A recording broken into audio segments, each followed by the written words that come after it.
इस कार्यक्रम के पुण्यार्चक हैं गुणायतन परिवार।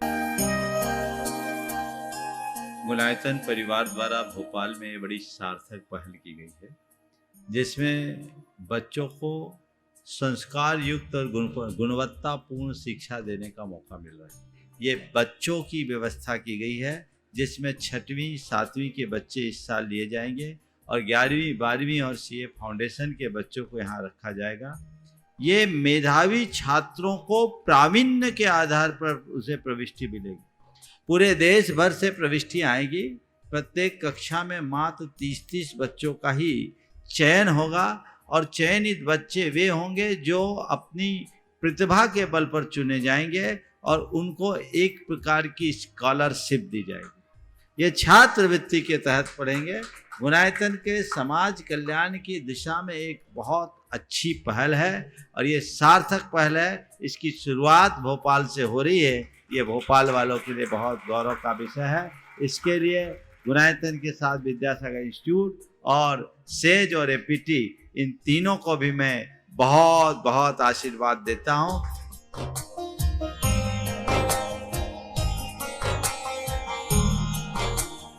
एक आदर्श और व्यवस्थित दिनचर्या का लक्ष्य प्राप्ति में बहुत बड़ा योगदान होता है।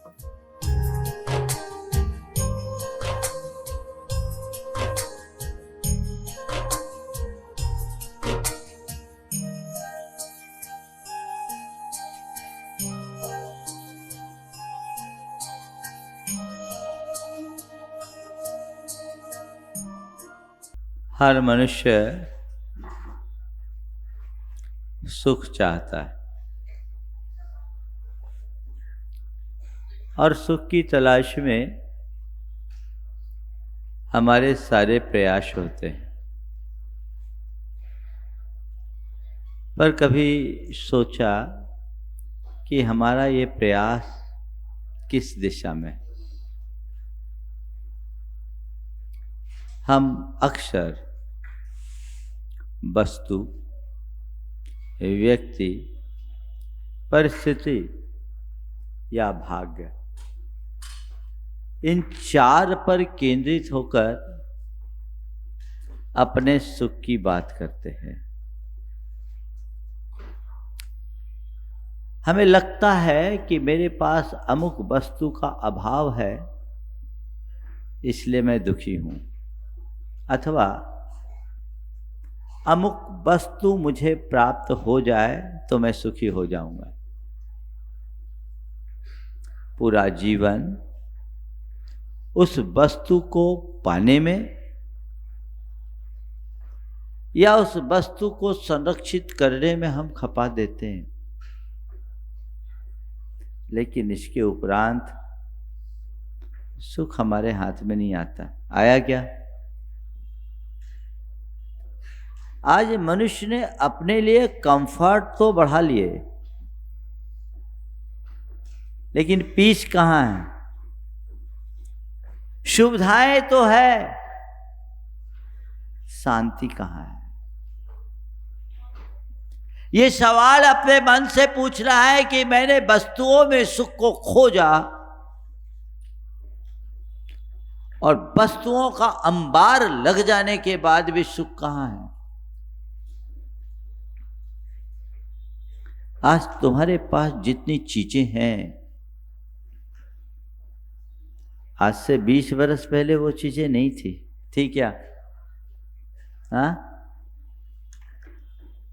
20 सालों में हमने इतनी चीजें बटोर ली।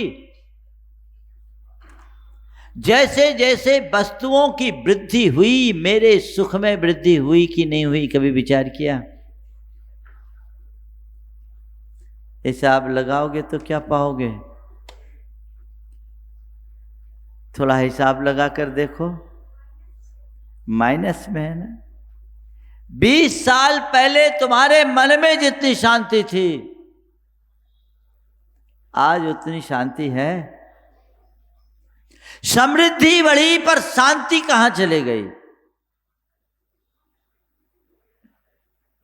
विचारने की बात केवल ये है, आखिर इसकी वजह क्या है?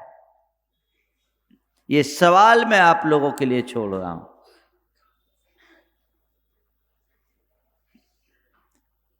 वस्तु में मैंने सुख खोजा, वस्तु जोड़ा, पर सुख हासिल नहीं हुआ। हमारी दृष्टि व्यक्तियों पर जाती है। मैं अमुक व्यक्ति से खुश हूं और अमुक व्यक्ति के कारण परेशान हूं।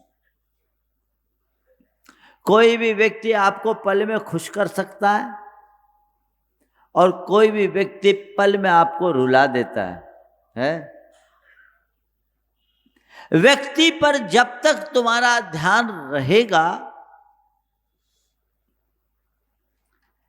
हंसने रोने का क्रम चलता रहेगा।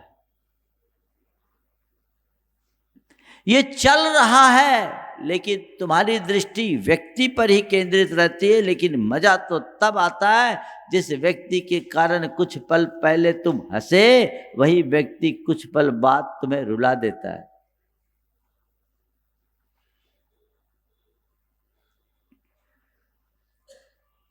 जिस वस्तु के पीछे तुम थोड़ी देर पहले खुश रहे, वही वस्तु तुम्हें खिन्न कर देती है। ये क्या है? आदमी ने लॉटरी का टिकट खरीदा, अखबार में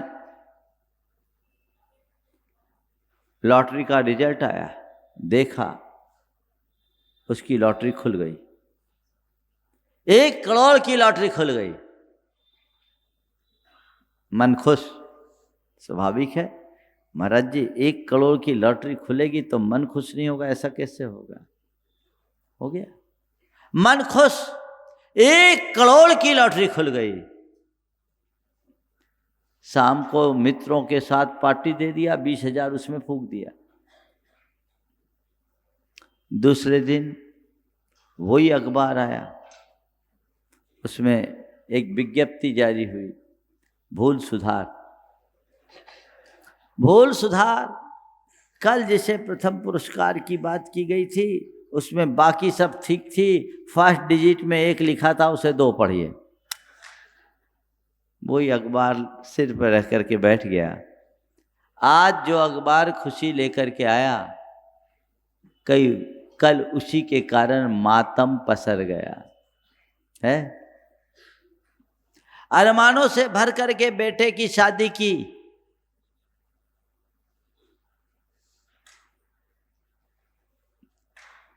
खूब रुपए खर्च किए,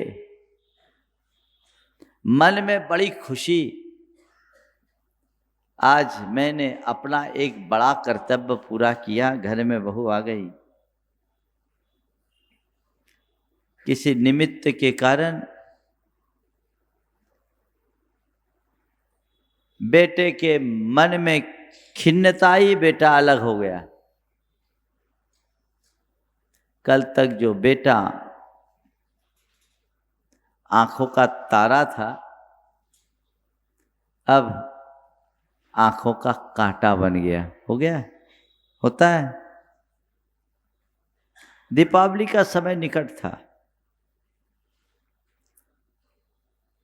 एक आदमी अपने घर की सफाई में लगा था। सफाई के क्रम में वो पुस्तक को पलट रहा था, उसमें एक चिट्ठी मिली और वो चिट्ठी उसकी धर्मपत्नी के हाथों को लिखा हुआ था। और चिट्ठी भी ऐसी वैसी नहीं थी, वो 30 बरस पुराना एक प्रेम पत्र था, जिसे उसकी धर्मपत्नी ने अपने पुरानी प्रेमी को कभी लिखा था। पत्र पढ़ते ही चेहरे का रंग बदल गया। अच्छा, ये बात है। मैं तो इस पर अपनी जान छिड़कता था, ये तो पूरी कुलटा निकली।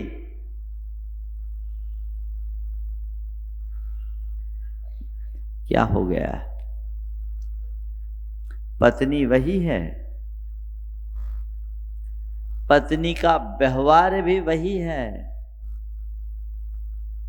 सब कुछ वही का वही है, फिर क्या बदला?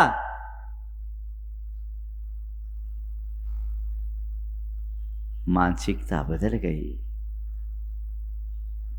एक छोटे से प्रसंग ने मानसिकता बदल दी।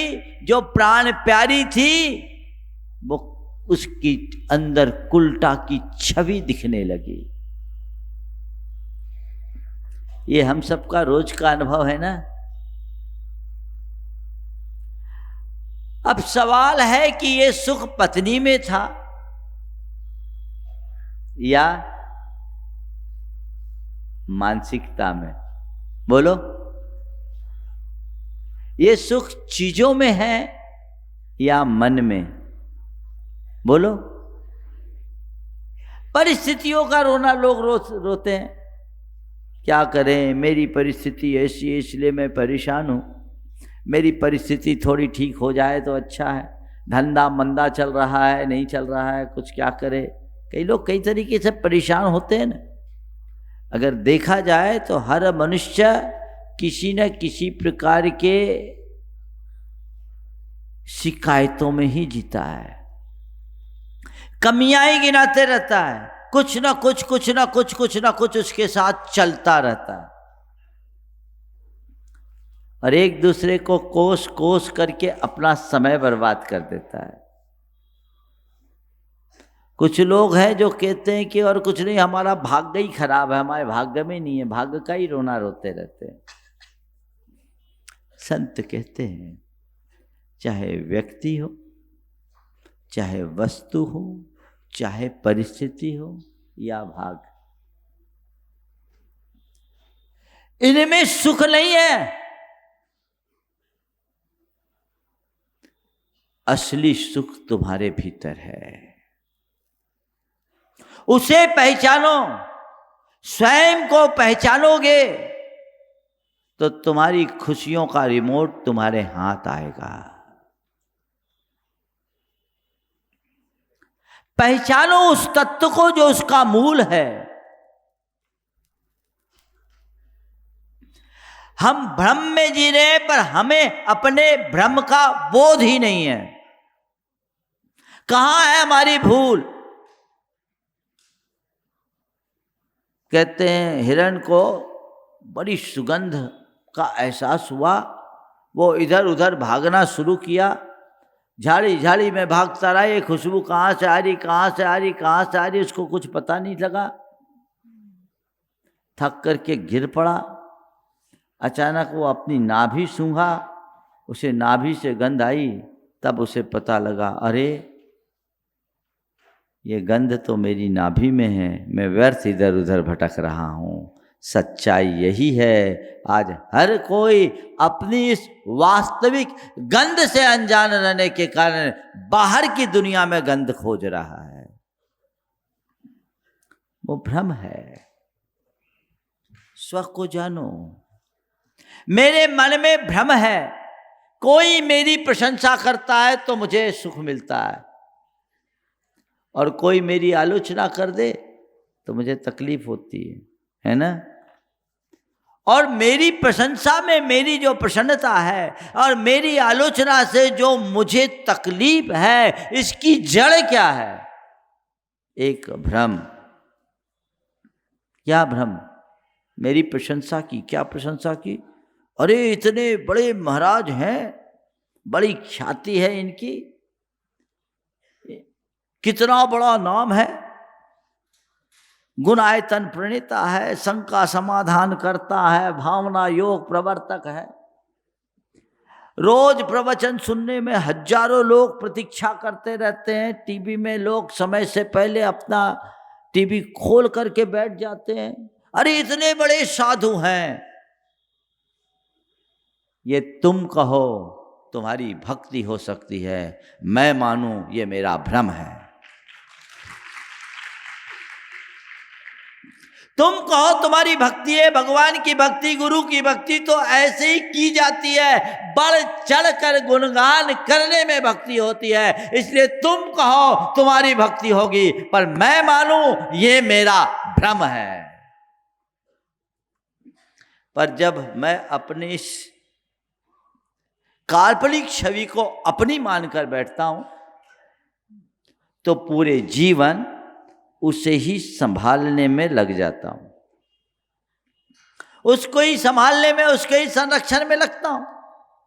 और जब मेरी उस काल्पनिक छवि पर थोड़ा भी आघात पहुंचता है तो मेरा मन आहत होता है, और जब उस छवि की थोड़ी पुष्टि होती है तो मेरा मन खिल जाता है। तो क्या हुआ? किसी ने प्रशंसा के दो मीठे बोल बोल दिए, मेरी छाती फूल गई, और किसी ने कोई विरुद्ध टिप्पणी कर दिया, मेरा ब्लड प्रेशर बढ़ गया। क्या हो गया? बोलो। मैंने अपनी खुशियों का आधार दूसरों को सौंप दिया। जब तक मैं भ्रम में जीऊंगा मेरी स्थिति ऐसी रहेगी। मैं आपसे एक सवाल करता हूं, टीवी चालू है, रिमोट आपके हाथ में है, चैनल बदल रहा है और आप दूसरे को गाली दे रहे हो, बोलो ऐसे को क्या कहेंगे?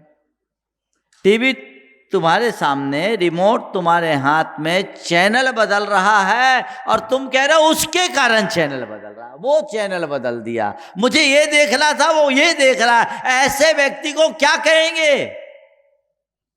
भैया टीवी तुम्हारी है, रिमोट भी तुम्हारे हाथ में है, तो चॉइस भी तुम्हारी है, तुम उसे पहचानो तो। पर तुम्हें ये नहीं मालूम कि तुम अपने रिमोट का उपयोग कैसा करो।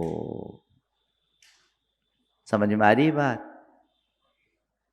अपने मूड को देखो ना, पल पल में कैसा बदलता है। कोई चीज इधर से उधर हो जाए, परेशान, भयंकर परेशान। एक दिन मैंने देखा, मैं सभा में आ रहा था, एक व्यक्ति ने गलत जगह अपने चप्पलें उतारी, कार्यकर्ता ने उसके चप्पल को वहां से शिफ्ट कर दिया। भाई साहब प्रवचन के लिए आए, तुमने मेरा अपमान कर दिया, मेरी चप्पल उधर उतार दी। मैंने सुना, हमने कहा भैया चप्पलों से इतना प्रेम है तो बता दो, इसकी तो कमी नहीं है, चाहे जितने मिल जाएं, उसकी कोई कमी थोड़ी है, चाहे जितने मिल जाएंगे। लेकिन मानसिकता वो इतना आग बबूला हो गया। क्यों? सड़ी सड़ी सी चीजों में आप अपने प्राणों को अंकित कर देते हो। साधारण सी बात थी, यदि आपने उसे हल्के स्तर में लिया होता, इग्नोर किया होता तो कुछ फर्क नहीं पड़ता। कईयों की तो चप्पलें और जूते पूरे ही से चले जाते हैं, यहां भी जा रहे होंगे और जाएंगे भी, क्योंकि कुछ लोगों का सीजन आ जाता है जब हम लोगों का समागम होता है ना। एक मंदिर से लौट रहा था और जूते पहने हुआ था, उसको कहा, महाराज ने कहा था कि जूते चप्पल पहन करके मंदिर नहीं जाना चाहिए, तो उसने कहा जाने का निषेध किया था, आने का थोड़ी नहीं किया था। निषेध जाने का किया था, आने का थोड़ी किया था। तो कई लोग हैं, लेकिन मैं आपसे केवल एक छोटा सा उदाहरण दे रहा हूं। अपने मन से पूछो, एक छोटी छोटी सी वस्तु के पीछे तुम कितने परेशान होते हो। तुम्हारी सब्जी तुम्हारे मन के अनुकूल हो गई, मन खिल गया, और सब्जी में थोड़ी कमी रह गई, मन खौल गया। बोलो, छोड़ो और बात की बात जान दो। अभी सवेरे से आए होगे तो चाय तो पी के ही आए होगे, अब किसी दिन चाय में थोड़ी शक्कर कम हो जाए तो दिमाग गरम। क्यों? उस वस्तु के प्रति तुम्हारी जब तक आसक्ति बनी रहेगी,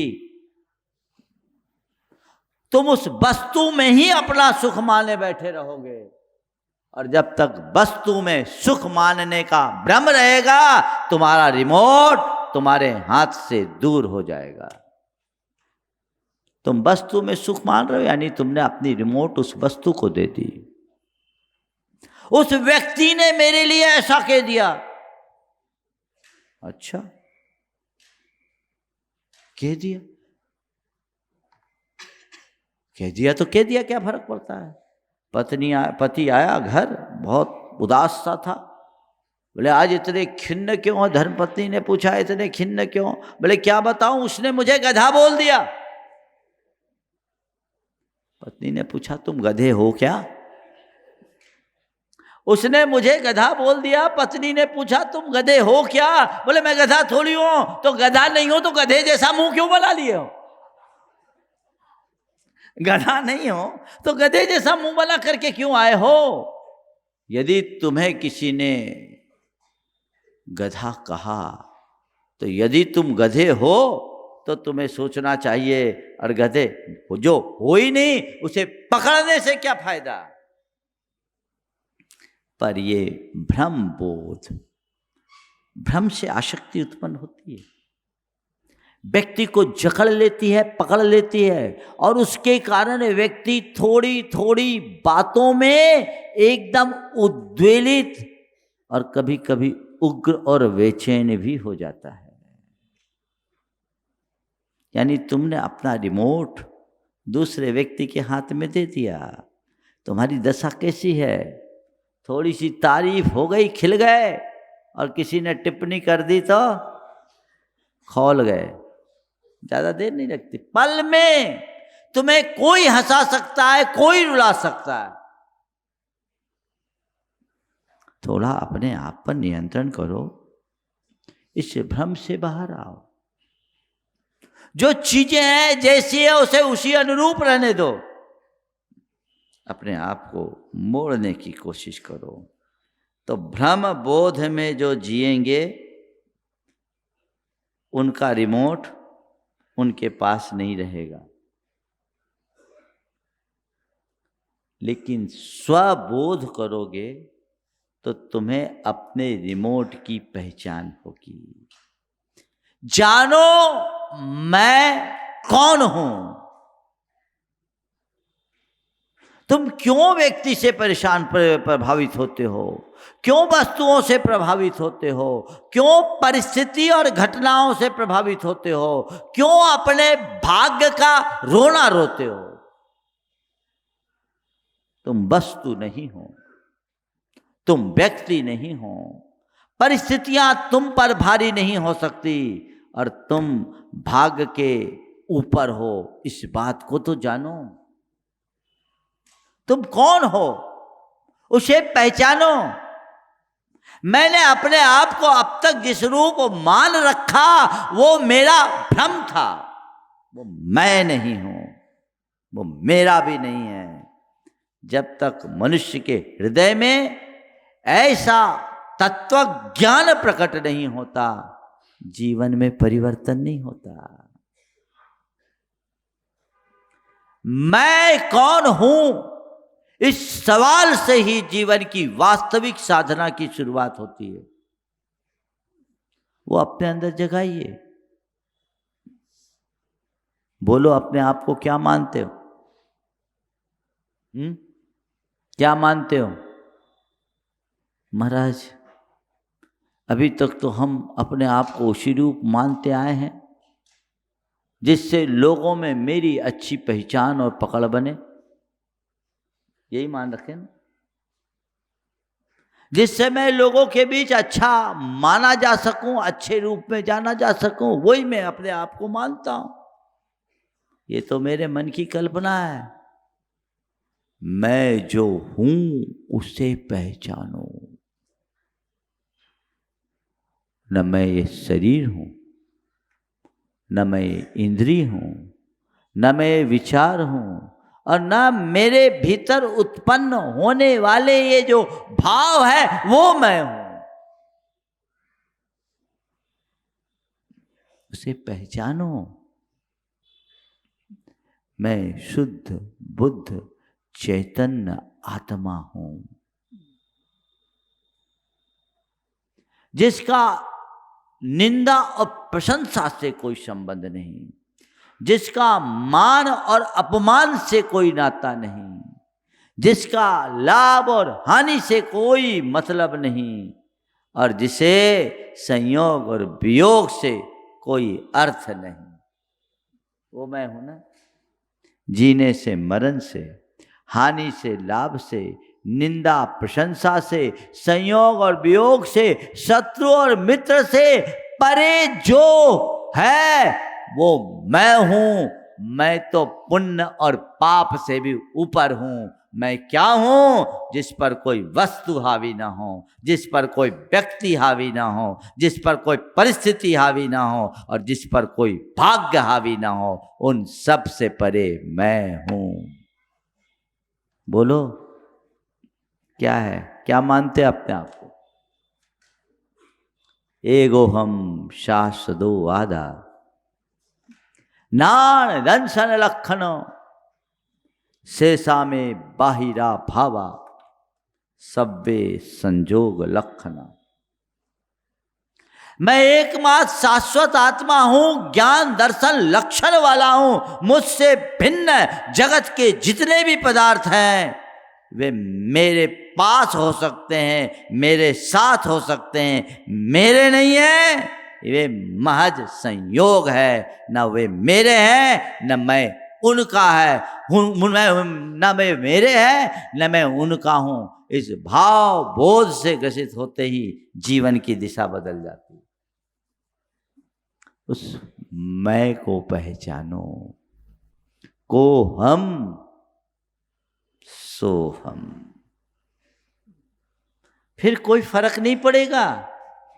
बोलो, अरे मेरा खो गया, तुम्हारा है क्या जो खोएगा?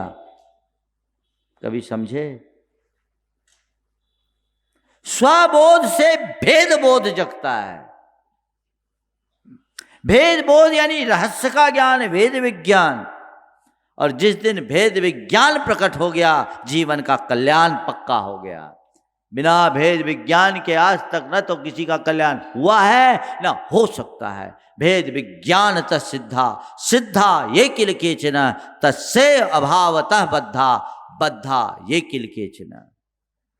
आज तक जितने भी सिद्ध हुए हैं वे सब भेद विज्ञान के बल पर ही हुए हैं, और जितने बंधे हैं वे इसके ही अभाव में बंधे हैं। इस रहस्य को जानो। कभी तुम्हारे ऊपर कितनी भी बड़ी आपत्ति का पहाड़ टूट जाएगा, कुछ फर्क नहीं पड़ेगा।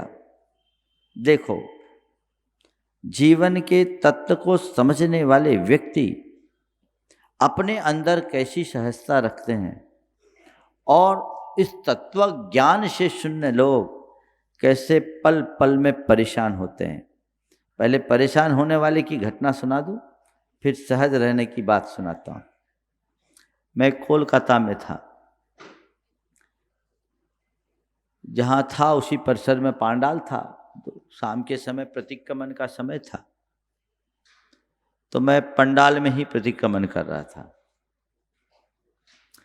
एक बहन जी जो एक अरबपति परिवार से संबंध रखती थी, करीब 20 मिनट मुझे अपने प्रतिक्रमण में लगे और लगभग 20 मिनट वो उस काम में लगी थी, बहुत परेशान थी।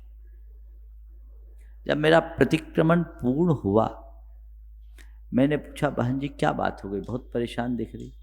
बोले, महाराज जी सुबह प्रवचन में आई थी ना, तो उसके बाद ये कान का टॉप गिर गया। क्या गिर गया? कान का टॉप गिर गया। कान का टॉप गिर गया तो गिर गया, परेशान क्यों हो? नहीं महाराज जी, वो डायमंड की थी।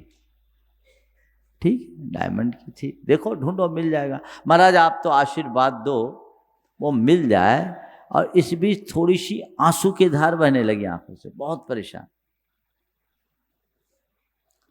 मैंने पूछा वो कितने की होगी? बोले महाराज जी ये 2 लाख रुपए की थी। हमने कहा बहन जी आपकी कुल संपत्ति के आगे ये 2 लाख को रखे तो क्या परसेंटेज आएगा? पॉइंट्स में भी नहीं आएगा। नहीं महाराज जी, इन्होंने मेरी एनिवर्सरी के दिन मुझे गिफ्ट की थी, मेरे लिए तो बहुत प्रीशियस थी। हमने कहा ठीक है, परेशान मत हो, तुम्हारा होगा तो तुम्हें मिल जाएगा। आधा पौन घंटा और परेशान हुई, मिला नहीं। हम बोले तुम्हारा होगा तो तुम्हें मिल जाएगा। दूसरे दिन सवेरे जो सफाई कर्मी सफाई करने आते हैं उनने मैट हटाया तो उसको वो पीस मिल गया। और मिला तो आई महाराज आपके आशीर्वाद से मुझे मिल गई। मैं क्या बताऊं, रात भर नींद भी नहीं आई, रात भर नींद भी नहीं आई, सो नहीं पाई। एक छोटी सी चीज विचार करने की बात केवल ये है, जो आदमी अरबपति है, 1000 करोड़ से ऊपर का धनी है, उस व्यक्ति के लिए भी 1,00,000 2 लाख की चीज तो जान दो, तुम्हारी चौके से एक चम्मच इधर से उधर हो जाए तो परेशान हो जाता होता, परेशान कर डालती है। क्यों? उस वस्तु के साथ तुम्हारी आसक्ति है, उस वस्तु से तुम्हारा ममत्व है। ये ममत्व उलझाता है, तुम्हें दुखी कर दिया। एक छोटी सी घटना ने तुम्हें रुला दिया। इसके उलट दूसरा प्रसंग बताता। 2015 में हमारा जब जयपुर चातुर्मास हुआ तो जयपुर से महावीर जी की एक रथावर्तन यात्रा हुई। रामलीला मैदान से उस यात्रा की शुरुआत हुई। अशोक जी पाटनी, सुशीला जी और परिवार के साथ उसके शुभारंभ में आए थे। गुलाब जी कटारिया जो वहाँ के गृह मंत्री थे वो भी आए थे। इस बीच जब हमारी यात्रा 5 किलोमीटर आगे वो क्षेत्र है ना, खाने चूड़गिरी, तब सुशीला जी को याद आया कि उनके अंगूठी का एक बड़ा डायमंड वहीं कहीं गिर गया। सुशीला जी थोड़ी परेशान से हुई, लेकिन ज़्यादा नहीं हुई। उन्होंने अशोक जी से बोला ये गिर गया। अशोक जी ने कहा अब गिर गया तो गिर गया, अपनी मेहनत की कमाई का, अपने भाग्य का होगा तो मिल जाएगा, नहीं मिलेगा तो नहीं मिलेगा। चलो अपन तो पूरी यात्रा करें, क्योंकि उससे और 3-4 किलोमीटर और आगे जाना था। उनके चेहरे पर कोई शिकन नहीं। अभी हम लोगों को कोई पता नहीं। करीब 1-1.5 घंटे बाद एक बड़े चौराहे पे सलोना बिछोना वालों का जो चौराहा है, वहाँ उनके स्टाफ ने धूल में पड़े उस नग को उठा के ले लिया और लाके दे दिया कि अंगूठी आ गई, ये नग आपका आ गया। जब लेकर आया तब पता चला, लेकिन मैंने पाया कि जब खोया था तो भी कोई फिक्र नहीं थी और पाया तो कोई हर्ष नहीं। यही जीवन का आनंद है। भेद विज्ञान का ये फल है। बोलो, खोना और पाना को कोई रोक नहीं सकता। ये संसार है, संयोग वियोग बनते रहेंगे, लाभ हानि होता रहेगा, मान अपमान होता रहेगा, यश अपयश चलता रहेगा, जय पराजय होता रहेगा, निंदा प्रशंसा लगे रहेंगे। पर इनमें मैं अपने आप को स्थिर बनाना चाहूं तो बना सकता हूं, एकमात्र उस अध्यात्म की शक्ति के बल पर। अपने अंदर ऐसी आध्यात्मिक शक्ति का संचार करें।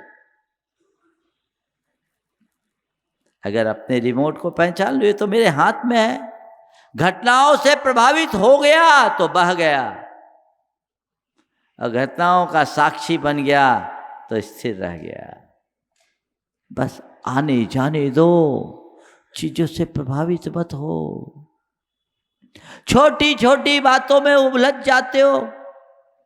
कोई मुझे कुछ ना बोले ये मेरे हाथ में नहीं है, पर कोई कुछ भी क्यों ना बोले मैं कोई प्रतिक्रिया ना करूं ये तो मेरे हाथ में है। मेरे साथ कुछ अघट ना घटे ये मेरे हाथ में नहीं है, पर चाहे जैसा अघट घटे मैं आंसू ना बहाऊं ये मेरे हाथ में है। मैं विचलित ना हूं ये मेरे हाथ में है। किसने दी थी शक्ति अंजना को? कितनी बड़ी विपत्ति आई थी उसके पास, बोलो। निर्दोष होने के बाद भी उसे निर्वासन का जीवन जीना पड़ा। पति के घर से निकाल देने के बाद, पिता के घर के दरवाजे भी बंद हो गए। क्या की वो? बोलो। रोई? आरजू मिन्नत की? बोलो क्या की? ना रोई, ना गाई, ना आरजू, ना मिन्नत, ना चीखा, ना चिल्ली। उसकी जगह आज की अंजना होती तो क्या होता? बोलो क्या होता? सोचो। अंजना के पास ये ताकत कहां से आई? इसलिए कि अंजना ने अपनी रिमोट अपने हाथ रखी। वो जान रही थी ये सब तो निमित्त है, ये एक संयोग बनकर आया है, कर्म का उदय है। चाहे कितने भी घने बादल क्यों ना हो, सूरज के तेज और ताप को स्थायी रूप से मंद नहीं कर सकते। अभी बादल है, हवा का रुख बदलेगा, बादल छटेंगे, सूर्य फिर से अपने पूर्ण प्रताप और प्रकाश के साथ प्रकट हो जाएगा। ये समझती ना? आत्मा का तेज कभी मंद नहीं होता। बाहर के संबंध बदल सकते हैं, बाहर के संयोग बदल सकते हैं, लेकिन भीतर का अस्तित्व स्थायी रहता है। इस भेद को जानो, शुद्धिकरण शुरू हो जाएगा। फिर मन कभी विचलित नहीं होगा। रिमोट कहाँ है? बोलो किसके पास है? बोलो। तो स्वयं के पास है तो बटन दबाओ ना भाई, अपने हाथ में रखो। अपना रिमोट अपने हाथ में रखो। कोई दूसरा तुम्हें खुश नहीं कर सकता। हम लोग तो दूसरों को के कारण ही निमित्ताधीन दृष्टि रख करके अपने आप को दुखी बनाए रखते हैं। हमेशा आरोप की भाषा करते हैं। उसने ऐसा कर दिया, उसने वैसा कर दिया, इसके कारण ऐसा हो गया, उसके कारण वैसा हो गया, ये ऐसा और वो वैसा, ये ऐसा तैसा चलता ही रहता है। इसे ही बदलने की जरूरत है। इस कार्यक्रम के पुण्यार्जक गुणायतन परिवार। गुणायतन परिवार द्वारा भोपाल में बड़ी सार्थक पहल की गई है, जिसमें बच्चों को संस्कार युक्त और गुणवत्तापूर्ण शिक्षा देने का मौका मिल रहा है। ये बच्चों की व्यवस्था की गई है, जिसमें 6वीं 7वीं के बच्चे इस साल लिए जाएंगे और 11वीं 12वीं और सीए फाउंडेशन के बच्चों को यहाँ रखा जाएगा। ये मेधावी छात्रों को प्रावीण्य के आधार पर उसे प्रविष्टि मिलेगी। पूरे देश भर से प्रविष्टि आएगी। प्रत्येक कक्षा में मात्र 30-30 बच्चों का ही चयन होगा और चयनित बच्चे वे होंगे जो अपनी प्रतिभा के बल पर चुने जाएंगे और उनको एक प्रकार की स्कॉलरशिप दी जाएगी। ये छात्रवृत्ति के तहत पढ़ेंगे। गुणायतन के समाज कल्याण की दिशा में एक बहुत अच्छी पहल है और ये सार्थक पहल है। इसकी शुरुआत भोपाल से हो रही है। ये भोपाल वालों के लिए बहुत गौरव का विषय है। इसके लिए गुणायतन के साथ विद्यासागर इंस्टीट्यूट और सेज और एपीटी, इन तीनों को भी मैं बहुत बहुत आशीर्वाद देता हूँ।